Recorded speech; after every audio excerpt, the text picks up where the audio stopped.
Bonjour et bienvenue sur TV Land, votre télévision locale pour notre édition du vendredi 20 mai. Nous irons d'abord à Tarnos, où les habitants se sont mobilisés pour la survie de leur service de transport en commun. Détour ensuite par Cap-Breton avec le forum La Fête sans défaite qui sensibilisait les collégiens au risque de l'alcool.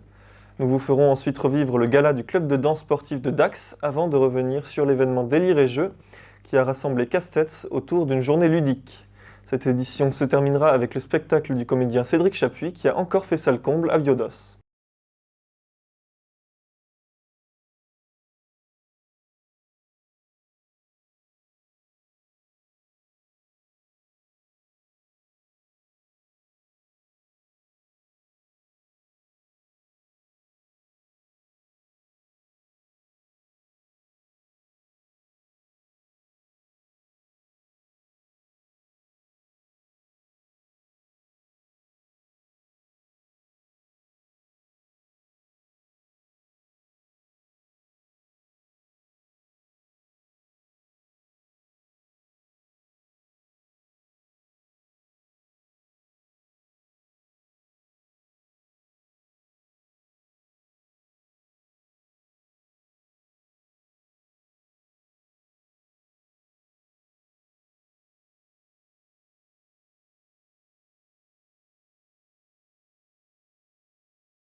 Pour prévenir les collégiens des risques de l'alcool, le forum La Fête sans défaite se tenait à Cap-Breton. Les élèves ont participé à des ateliers interactifs sur cette thématique pendant toute une journée.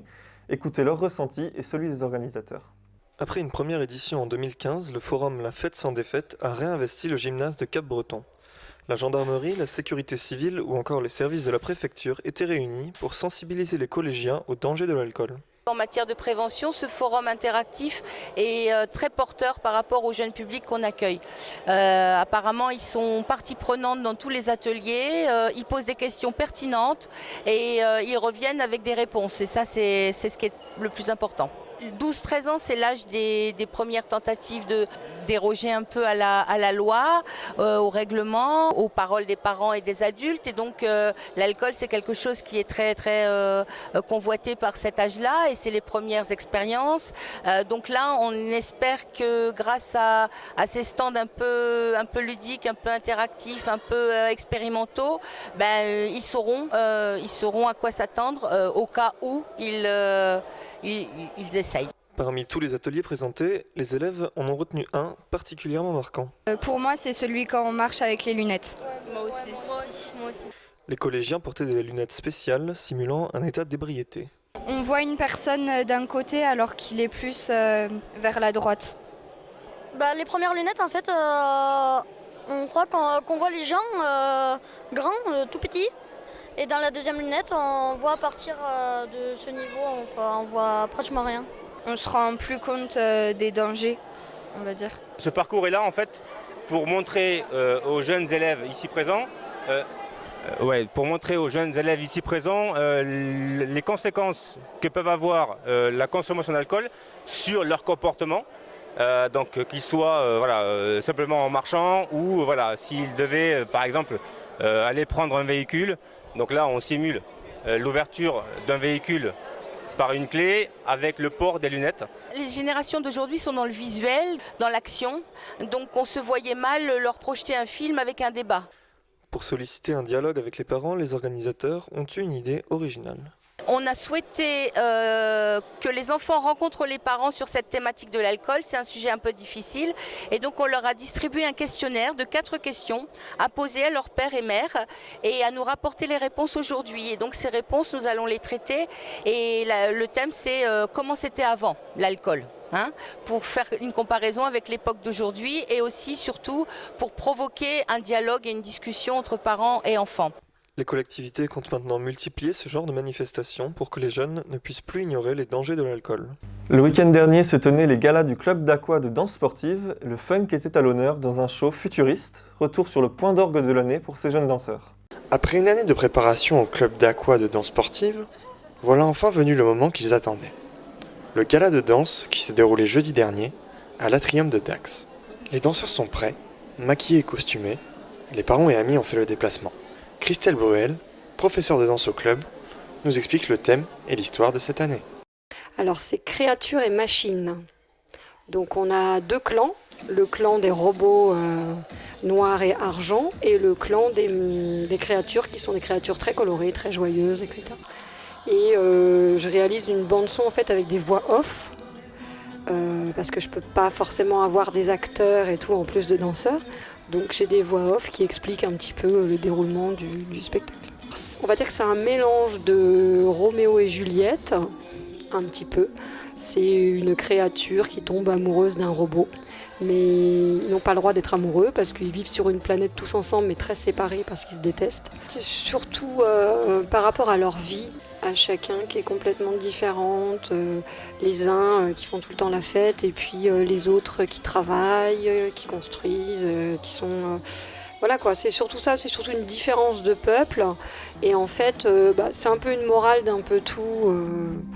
Et puis cette guerre en fait entre eux, parce qu'ils finissent par faire la guerre, une guerre qui finit pas très bien, et au final on se rend compte que la guerre ça sert à rien, et voilà, il y a beaucoup de morale en fait dans ce spectacle. On essaye de mettre surtout en première partie les petits, les débutants, voilà, pour pouvoir les lâcher quand même à une heure respectable. Et forcément, un spectacle, il faut que ça monte en puissance. Donc il est évident que tout ce qui est vraiment plus puissant, le niveau plus haut, va être vers la fin du spectacle. Et en deuxième partie surtout. Pour les jeunes, un genre de danse plaît particulièrement, le funk. En fait, par exemple, le funk, c'est vrai que c'est assez puissant, c'est du street dance, c'est assez, voilà, c'est speed et tout. Donc eux, c'est vrai qu'ils intervertissent, ils viennent surtout avec les robots en fait. Avec les robots, ils attaquent, ils sont pas très gentils, surtout, on va dire. Et après, les enfants sont assez gentils. Bon, c'est normal quoi. Les enfants font les créatures joyeuses, voilà quoi. Un moment particulier donc pour ces jeunes élèves que nous avons pu rencontrer. c'est un moment où on voit tout le monde, et puis il y a pas mal d'excitation, je trouve, parce qu'il y a tout le monde qui est stressé tout le temps, et du coup, oui. Mais après, une fois qu'on est sur scène, on est content, et on est content de danser, et Oui. Voilà, c'est ça. Oui. Le spectacle se finira en réunissant tous les participants dans la bonne humeur et sous les applaudissements d'un public conquis. Samedi dernier, la ville de Castets s'est transformée en un terrain de jeu géant dans le cadre de l'événement Délire et Jeux. Tournois de jeux vidéo, jeux de société, jeux gonflables, bornes d'arcade et anciennes consoles, des enfants aux grands-parents, tout le monde a pu trouver son bonheur. Pour la seconde année consécutive, la ville de Castets a prouvé qu'il n'y a pas d'âge pour s'amuser. Le jeu était décliné sous toutes ses formes et le public était nombreux.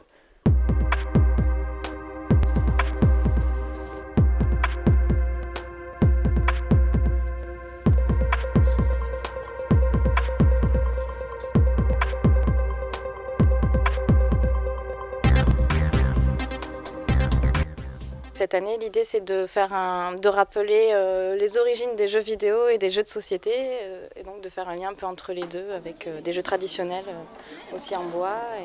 Pour faire découvrir les anciens jeux vidéo à mes enfants et ensuite pour les faire participer un peu à la vie du village. Les enfants bien sûr sont attirés par les jeux vidéo et viennent découvrir un peu ce qui se faisait avant qu'ils soient nés, il y a 30 ans maintenant pour certains. Et on voit surtout les parents venir et se souvenir un petit peu des premiers jeux qu'ils avaient et de replacer ça un petit peu dans leur mémoire avec leurs enfants. Donc ça fait un peu transmettre les souvenirs d'une génération à une autre. On a fait un laser game, on a essayé des petits jeux, des jeux de société. Et là, pour l'instant, on est en train de faire le tournoi de Mario Kart. Pixel art. En fait, on fait un champignon rouge et il y a plein d'autres choses. Il y a une étoile, il y a une fleur, il y a une banane, il y a un autre champignon vert. Jeux sur console ou en plein air, pour les petits comme pour les grands, le but de la journée était de s'amuser et de découvrir ou redécouvrir le plaisir des premiers jeux. Ce qui est sympathique finalement, c'est d'avoir ces jeux-là à côté de l'autre stand là, avec les jeux informatiques, qui fait que on peut voir un petit peu l'évolution des choses, mais c'est des jeux. Donc je veux dire par là que de toute façon, quel que soit le support, on s'amuse avec, quoi. Alors que ce soit de l'image, que ce soit... Alors là, ça marche. C'est des jeux qui interpellent parce que ce sont des jeux qui font appel au toucher. Donc c'est un sens qui est direct. Voilà. Et c'est des jeux où il y a pas, on le prend et on a envie de faire quelque chose avec. Je pense que ça vient de là, tout simplement. Les anciens jeux vidéo, nous on compare ça beaucoup au cinéma. C'est-à-dire qu'un nouveau jeu vidéo, il peut être très très bien. L'ancien, c'est pas pour ça qu'il est obsolète. Donc on voit très bien quand on remet des jeux vidéo d'il y a 20, 30 ans, que les enfants s'y amusent tout aussi bien que ceux de maintenant. Je préfère les anciens, je trouve que c'est meilleur. Je sais pas, je trouve que le décor déjà c'est mieux. Et après, je sais pas ce que... J'aime bien tout ce qui est ancien en jeu. J'avais déjà vu, mais j'y avais jamais joué. Je joue pas forcément, à part peut-être sur la tablette, mais voilà. Moi, je ne joue qu'aux jeux de société, là ça me change. Le jeu, c'est un vrai instrument culturel et il crée du lien social et on se rend compte que c'est vraiment des moments de rencontre et d'échange entre toutes les générations ou entre les jeunes, entre toutes les personnes qui ont envie de se retrouver sur des moments d'amusement, de loisirs et on pense que le jeu, ça apprend aussi beaucoup de choses. Donc c'est tout l'intérêt de pouvoir proposer et une ludothèque et donc depuis 2 ans cette fête du jeu. Après avoir partagé sa vision du rugby dans Au-dessus de la mêlée, l'auteur et comédien Cédric Chapuis était de retour à Biodos pour la suite du Festimé. Ce second spectacle faisait la part belle à une autre de ses passions, la batterie. Plongez-vous dans Une vie sur mesure, un spectacle nommé aux Molières dans la catégorie seul en scène. Déjà présent l'an passé avec ce même spectacle, Cédric Chapuis était une nouvelle fois à l'affiche du Festimé avec Une vie sur mesure. C'est parce qu'il a vraiment plu l'année dernière qu'ils m'ont proposé de revenir avec cette année. Et ça, c'est vrai que c'est un spectacle qui me tient à cœur, où là pour le coup je parle d'une autre passion qui est la musique et plus particulièrement la batterie. Et ça raconte l'histoire de ce jeune garçon, Adrien Lepage, légèrement autiste, passionné de l'instrument, qui a une vie qui peut paraître assez sombre au premier degré, mais lui, il arrive à la transformer de manière complètement magnifique, en transformant tous les bruits qu'il entend, mais y compris les gifles qu'il reçoit. À partir du moment où elles sont dans le rythme des musiques qu'il a dans la tête, il est le plus heureux des petits garçons. Ah oui, j'ai pris pile, juste à la fin d'un refrain.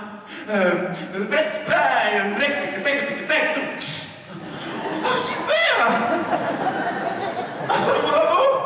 Après 9 ans et 650 représentations, Cédric Chapuis a toujours autant de plaisir à jouer son spectacle et à partager sa passion de la batterie avec le public. Ce qui est de merveilleux dans la batterie, c'est qu'il existe des ghost notes. Des notes fantômes. Ce sont de toutes petites notes presque invisibles, mais qui existent et qui viennent habiller la partie percussion. Tenez, écoutez la différence entre un rythme sans ghost note,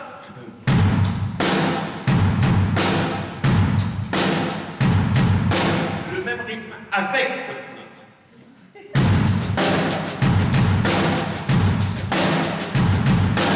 Vous entendez la différence? Bah quand même! C'est comme un souffle qui s'ajoute, l'instrument respire. Si la batterie est au centre du spectacle, la pièce ne se limite pas à ça. L'histoire est drôle, tendre, émouvante, le tout en rythme et en musique. J'ai ouvert la première tout doucement. Les pochettes cartonnées. Les grandes galettes noires avec les ronds de couleur. Mais oui, mais c'est bien ça. Tous les jolis disques de mamie sont là.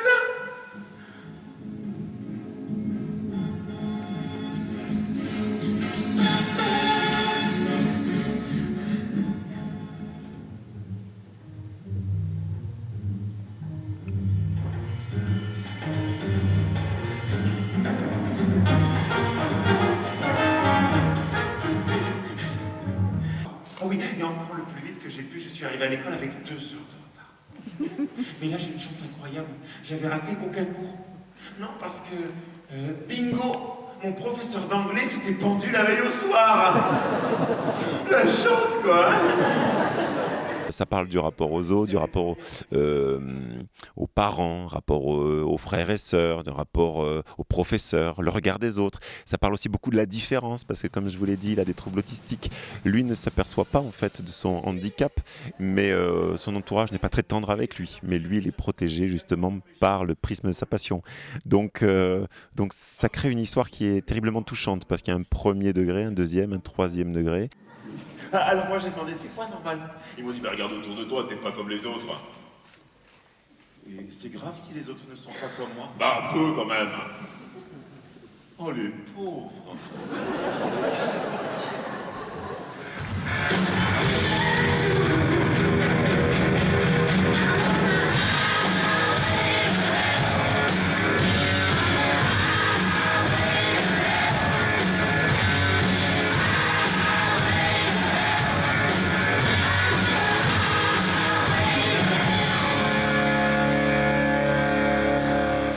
Comme la veille, à l'issue de sa représentation, Cédric Chapuis a reçu une ovation du public. Merci encore pour votre accueil. Je vous souhaite vraiment une belle fin de festival et une longue vie à ce beau festival et qu'il y a de plus en plus de représentations, de public. Et vraiment, n'hésitez pas à faire vous marcher le bouche à oreille parce que sans bouche à oreille et sans vous, nous sur scène, on n'est pas grand-chose. Donc continuez à faire vivre le spectacle vivant. Merci beaucoup.